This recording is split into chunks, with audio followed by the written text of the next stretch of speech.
Thanksgiving Day was already cold, but nothing prepared me for the chill I felt when my sister pointed to the garage and said, "She's used to scraps." She didn't whisper it. She didn't flinch. She just handed me a paper plate, turned her back, and walked inside to her perfect dining room where the rest of the family was already seated under golden lights and polished chandeliers. I stood there for a second, holding that flimsy plate, my kids behind me, Micah and Layla, 12 and 9. Neither of them said a word. They just looked at me, waiting for what came next. And I couldn't cry. Not in front of them. Not after everything we've already been through. So I smiled. I led them through the side door and into the garage. It smelled like gasoline and dust. A single folding table was pushed against the wall with 2 metal chairs and a cardboard box to sit on. No decorations, no warmth, just silence and the sound of forks scraping plastic. That's where we ate our Thanksgiving dinner. My kids didn't complain. They sat with their backs straight, their eyes fixed on their food. Layla nudged her sweet potato pie around with her fork. Micah clenched his jaw like he does when he's trying not to cry. That was the moment I felt something shift. I wasn't angry. I wasn't even hurt anymore. I just looked at them and I knew. I was done begging to belong. And then it happened. A black limousine rolled up outside the house. Not a car. A limousine. Everyone inside paused. I saw their silhouettes through the window curtains, curious, confused, crowding toward the front of the house. But the car didn't stop at the front door. The driver circled to the garage entrance. The engine cut off and a woman stepped out, tall, elegant, wearing a navy blue coat that looked expensive even from a distance. She looked around and asked, clear as day, "I'm looking for the owner of this house." And when I stood up, their faces dropped. I hadn't planned on going to my sister's house for Thanksgiving. I told myself last year would be the last time. But then the kids started asking, "Will Aunt Veronica be there? Will Grandma remember my name this time?" And before I knew it, I was ironing a secondhand dress and baking cornbread in our little kitchen, trying to act like it was all perfectly normal. We live in a modest 2-bedroom apartment on the edge of town. It's not much, but it's clean, warm, and filled with love. I work long shifts as a receptionist at a pediatric clinic, and I pick up freelance writing jobs on the side. It doesn't leave much time or money for extras, but my kids don't complain. They never have. Micah's 12 now, already taller than me. All quiet strength and thoughtful eyes. Layla's 9 and still believes the world is mostly good, though I can see that belief wobble a little more each year. The morning of Thanksgiving, I stood in front of the mirror trying to decide if my old boots looked presentable enough. I told myself it wasn't about impressing anyone. I was doing it for my kids. But the truth is, part of me still wanted to be seen. My sister, Veronica, lives in a gated community where even the trash cans look rich. Her house is huge and cold, the kind that smells like lemon polish and things you're not supposed to touch. She married well, as my mother likes to say. Blake is an attorney, smug and polished, always has a Bluetooth in his ear and something condescending to say about public schools. They have 3 kids, nannies, a Range Rover, a housekeeper who doesn't speak much English. Veronica and I haven't been close since we were teenagers. She was always the one with perfect grades, perfect hair, perfect everything. I was the artsy one, the one who scribbled in notebooks and had potential, but never quite made it. When I pulled into her driveway, the party was already in full swing. I could hear laughter from the backyard and the clatter of dishes through the open windows. I took a breath and turned to the kids. "You 2 ready?" Layla nodded, cradling the sweet potato pie she'd helped me make. Micah just said, "Let's get it over with." I knocked once and stepped inside. Nobody came to the door. They never do. It was always the same, me entering like a guest at my own family's party. My mother, Elaine, barely looked up from her glass of Chardonnay. She was perched on the edge of the couch, watching Veronica's kids put on some dance recital in the living room. "Hi, Ma," I said, placing the pie on the counter. She blinked at me, smiled vaguely, and turned her attention back to her granddaughters.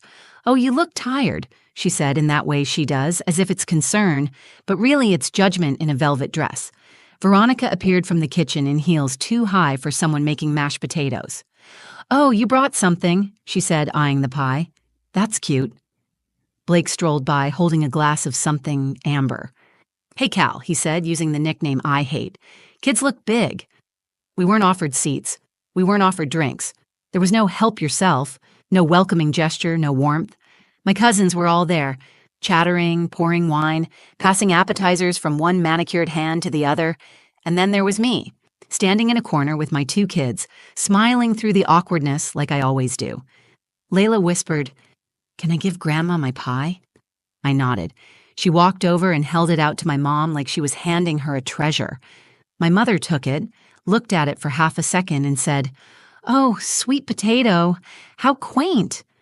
That was when I realized I'd made a mistake. But it was too late to leave. Dinner was being served, and I figured maybe we'd at least have a seat at the table. Just 1 hour, I told myself. I could endure anything for an hour. Then Veronica walked in, holding a stack of paper plates. Her eyes met mine, and I swear she smiled. "We're a little short on space," she said loudly, as if she were announcing it to the whole room. "So I set something up for you guys in the garage." I didn't understand at first. "The garage," I repeated, almost laughing, thinking it was some weird joke. She nodded, dead serious. "Yeah, you're used to scraps, right?"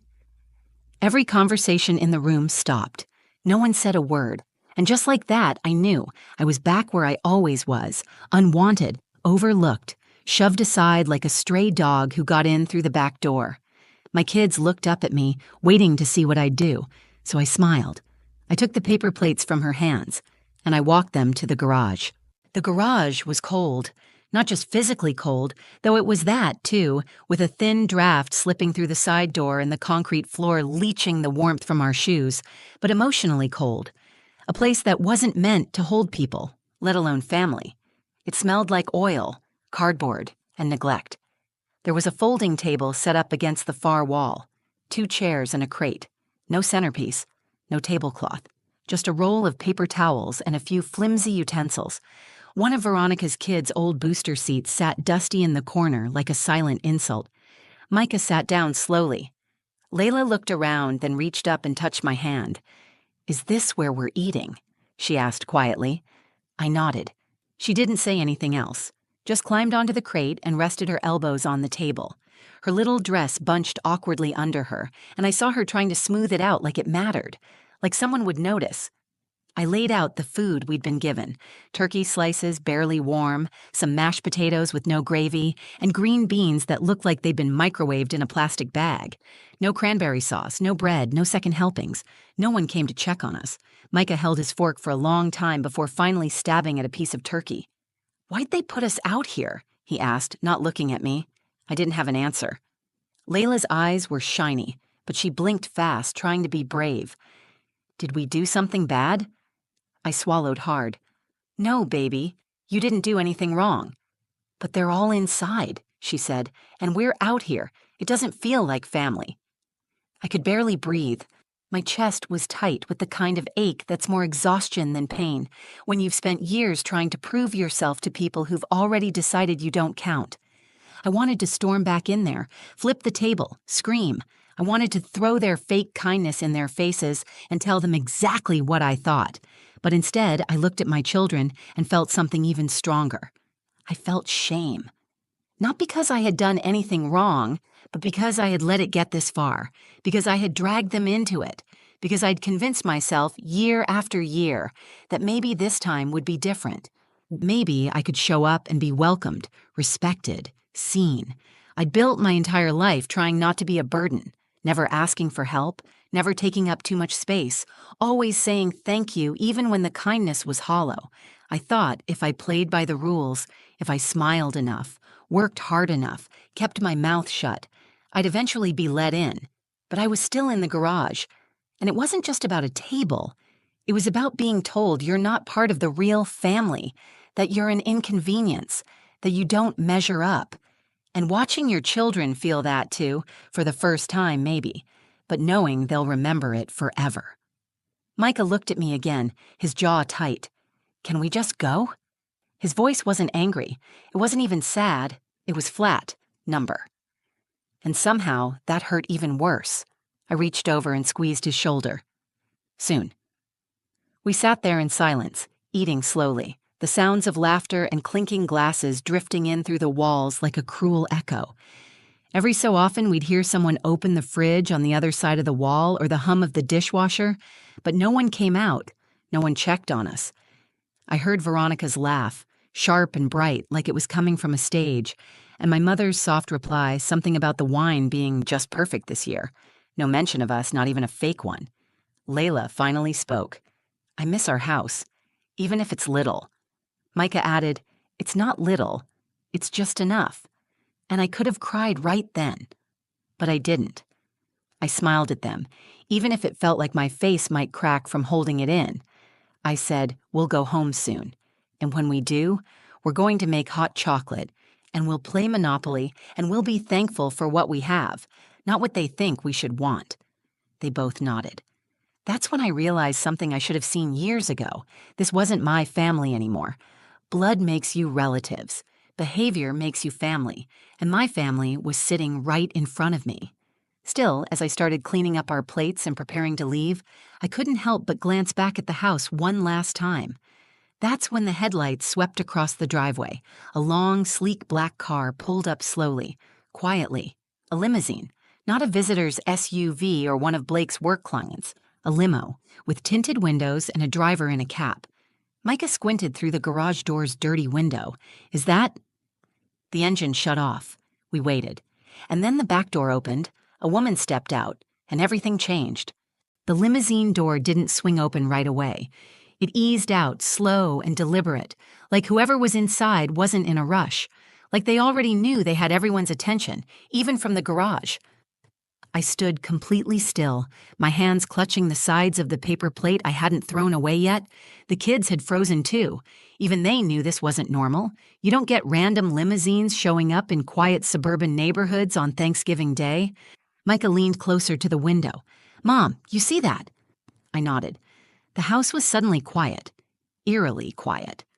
Through the tiny glass square in the garage door, I could just make out silhouettes behind the living room window, heads turning, curtains shifting. I imagined every conversation inside grinding to a halt. The driver stepped out first, tall, pale gloves, crisp uniform. He said something to the passenger, then stepped back and opened the door. And then she appeared. A woman, maybe late 60s, early 70s. Gracefully aged, tall and elegant, wearing a long navy blue wool coat that practically whispered money. Not flashy, not gaudy, just real. She looked like someone important, but not the kind who needed to prove it. She didn't head for the front door like everyone expected. She turned toward the side gate, and then she walked, directly toward the garage. Micah whispered, Is she, coming here? Layla stood up slowly, pressing close to me like she wasn't sure if she should be nervous or excited. The woman stopped just outside the garage door. I opened it halfway. She didn't flinch at the cold or the draft or the sight of 3 strangers with paper plates and a folding table. Instead, she smiled. Excuse me, she said, her voice smooth and calm, like she was just asking for directions at a bookstore. I'm looking for the owner of this house. For a moment, I assumed she meant Veronica.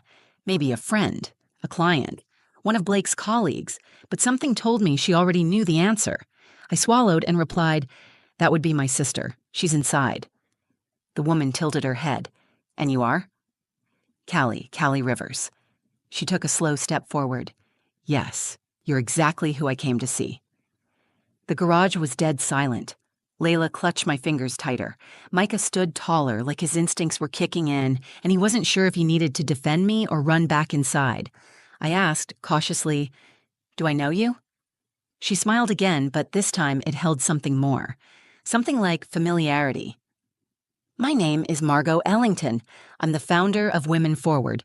We run community outreach and mentorship programs across the state. About 5 years ago, you volunteered with one of our shelters. You wrote a series of blog posts afterward, raw, honest, beautifully written. My eyes widened. I remembered that. It was right after I left my husband. I was crashing on a friend's couch with the kids, scraping together every penny I could. I'd spent my evenings volunteering at a women's shelter just to feel useful again. I'd written about the experience, not to be noticed, but to process. I posted it on a personal blog with maybe 20 readers. I've been following your writing ever since, she continued. You have a way of making people feel seen. We need that now more than ever. I couldn't think. I just stared. She went on. We're putting together a speaker series for our national summit next spring. I'd like you to be our opening keynote. We'll handle everything: travel, accommodations, childcare if you need it. And we're offering a publishing contract for your story. Your voice matters, Callie, and it deserves to be heard." I didn't answer right away. I could feel the weight of the moment, the warmth creeping up my neck, the disbelief, the part of me that still thought someone like her couldn't possibly be here for someone like me. Micah finally broke the silence. "Wait, she wants you to speak?" Layla turned to me, eyes wide, hopeful. "Because of your writing?" Margot looked at them both and said, "Because your mom is extraordinary." And for the first time in a long time, I believed it. I glanced back toward the house. I couldn't see their faces, but I knew they were watching. I could feel it. The confusion, the tension, the disbelief rippling from the living room all the way to the garage. They had shoved me out here to keep me small. But now a limousine had pulled into their driveway, and a woman in a navy coat was asking for me. I turned back to Margot. I nodded. Yes, I'd be honored. And just like that, everything began to shift. Margot reached out her hand, not in some dramatic, over-the-top way, but with the quiet confidence of someone who wasn't just offering an opportunity. She was offering respect. Real, earned, long overdue respect. I stepped forward, my fingers wrapped around hers, and in that moment something in me stood taller. Not out of pride, but out of recognition. The kind that only comes when someone finally sees you for who you really are. "I'll grab my coat," I said, almost breathless. "You won't need it," she smiled. "We'll take good care of you." Micah grabbed our leftovers and held them like precious cargo. Layla slipped her hand into mine again, her eyes glowing like she was watching a movie and realizing her mom was the main character. We followed Margot out to the limo, the cold November air brushing across our faces like a new beginning. As we stepped into the car, I glanced back toward the house. That's when I saw them. The curtains in the dining room were still parted just enough to reveal the entire scene. Veronica stood with a wine glass frozen in her hand, mouth slightly open like she couldn't quite process what she was seeing. Blake hovered behind her, his arm limp at his side. My mother sat at the end of the table, eyes narrowed, trying to make sense of it all. They looked confused, not angry, not embarrassed, just stunned. As if the universe had flipped the script and handed the spotlight to the person they'd pushed into the shadows. The car door closed with a quiet thud, sealing us into a world that, for once, felt like mine. The seats were soft, warm. The lights inside were dim and calming. Margot spoke to the driver through a small window, then turned her attention back to me. "We have dinner reservations downtown. I thought we'd discuss the summit, the contract, and what kind of support you'll need for the next few months." I nodded, still slightly in disbelief. Wow. Yes. That sounds perfect. Layla whispered, "Is this what it's like to be famous?" I laughed, not out of arrogance, but with joy that spilled out before I could stop it. "No, baby," I said. "This is what it's like to be respected." Micah sat across from us, watching everything. He didn't say much, but he didn't have to. The way his shoulders relaxed, the way he finally looked proud instead of protective. That was enough. As the limo pulled out of the driveway, I caught one final glance in the side mirror. The house looked smaller now, not physically, but symbolically. It didn't feel like something I needed anymore. I wasn't hoping for a seat at that table. I wasn't fighting to be part of that world. I was building my own table now, one where my kids would never have to wonder if they were welcome. Dinner that night was like something out of a dream. Linen tablecloths, real silverware, warm bread in a basket, and servers who called me ma'am like I mattered. But the real magic wasn't in the food or the service. It was in the conversation. Margot wanted to know my story, all of it. She listened, not to respond, not to correct, but to understand. She took notes when I mentioned the challenges of being a single mom, the way people make you feel like a failure just for surviving. She nodded when I talked about staying up until 2 a.m., writing blog posts after putting the kids to bed. She smiled when I described how Layla helped me color code job applications and how Micah once Googled how to pay rent with no money because he heard me crying in the kitchen. "We need your voice," she said again. "People think inspiration has to come from big, glamorous lives. But it's the quiet fighters who show the most courage, the ones who keep showing up even when no one's watching. When the check came, she waved it away. You've already paid enough. Let us take it from here. The ride home was quiet, not because we had nothing to say, but because peace doesn't make a lot of noise. I tucked Layla into bed that night, and before I turned off her light, she said, "I'm glad they put us in the garage." I blinked. "You are?" She nodded.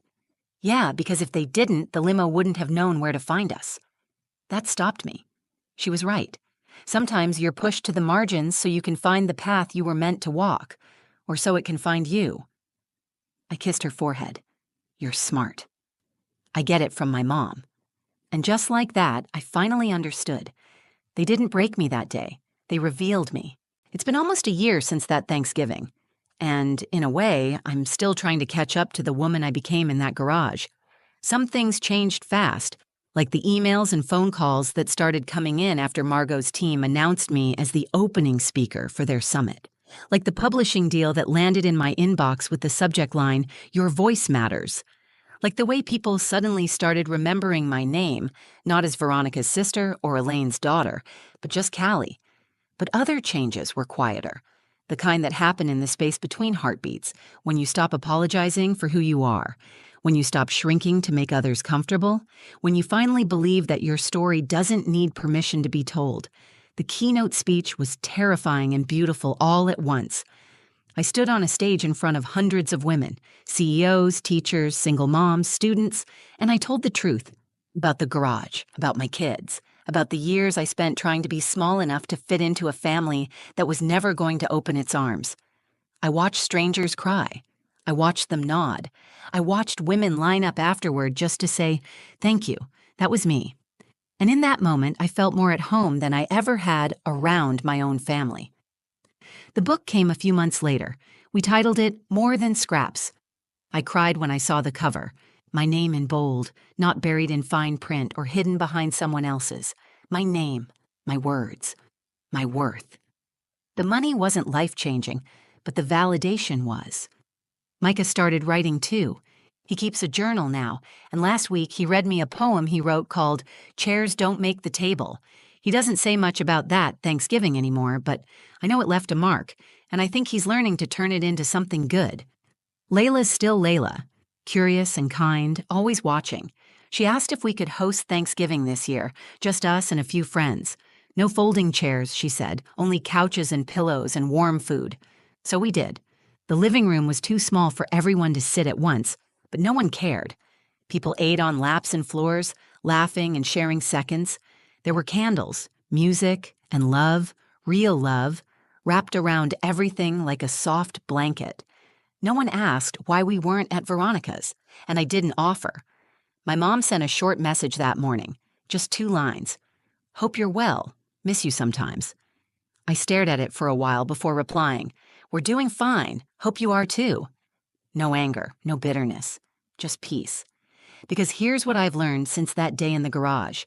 You can waste years trying to earn the love of people who have no idea how to give it.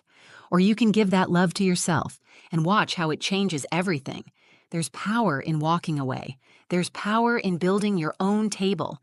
And sometimes, when you least expect it, the world shows up with a limousine and reminds you, just because they didn't see your worth doesn't mean it wasn't there.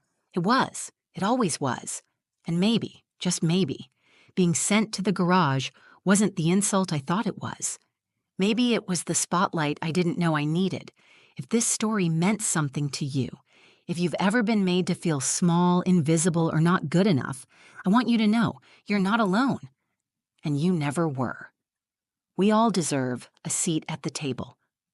But if they won't make space for you, build your own. And trust me, the right people will show up. If this video resonated with you, please give it a like. It helps more than you know. Share it with someone who needs to hear it today.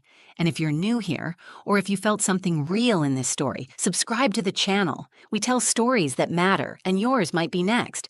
Drop a comment below. Have you ever had a garage moment, or a time when everything changed unexpectedly? I read everyone, and I'd love to hear from you. Thanks for watching, and for being part of something bigger. I'll see you in the next story.